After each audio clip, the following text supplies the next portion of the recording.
Hello guys, in this video I'm going to show you how to add discounts in the Vinted app. But before that, don't forget to subscribe and leave a comment down below, because at 10,000 subscribers I'm going to show you my whole YouTube revenue statistics and growth strategy. So without further ado, let's just jump right into it.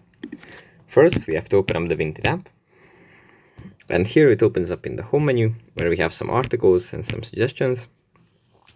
From here, we have to go into the profile menu in the bottom right corner.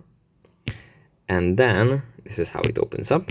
At the top, we find bundle discounts. If we tap on this, then we can set up some discounts for articles that are bought in bundles.